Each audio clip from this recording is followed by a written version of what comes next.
Story dominates this morning. In the early hours of this morning, Britain launched a joint airstrike with the United States and France against Syria in response to the suspected chemical weapons attack that happened in eastern Ghouta a week ago.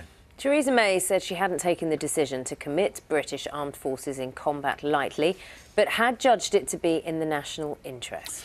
Well, on the other side of the Atlantic, in a television broadcast from the White House, President Trump described the alleged attack last Saturday as the crime of a monster and not the action of a man. And in a build-up to reaction, Russia has warned that there will be consequences for those airstrikes. The Syrian government has described them as a flagrant violation of international law. Our first report is from Ben Ando.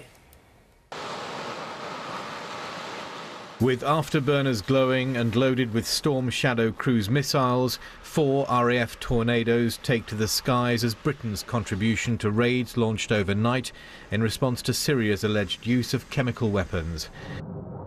Planes and missiles from the US and France joined the raid, and explosions were seen across Damascus as the Syrians launched their own defence rockets. This is not about intervening in a civil war.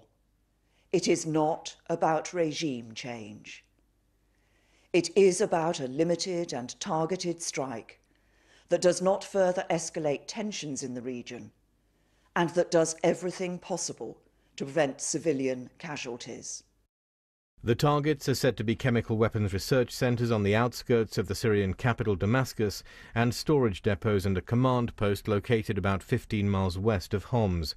As the attack got underway, President Trump went on TV with a message to Syria's allies, Iran and Russia. What kind of a nation wants to be associated with the mass murder of innocent men, women, and children? The nations of the world can be judged by the friends they keep. No nation can succeed in the long run by promoting rogue states, brutal tyrants, and murderous dictators. Other reaction was confined to Twitter, Russia's US ambassador writing, "A pre-designed scenario is being implemented. Again, we are being threatened. We warned that such actions would not be left without consequences." While NATO Secretary-General Jens Stoltenberg tweeted that those using chemical weapons had to be held accountable.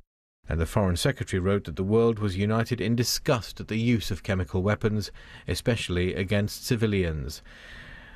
There was defiance on the streets of Damascus this morning, but the aim of these strikes was to get rid of Bashar al-Assad's illegal chemical weapons, not his regime.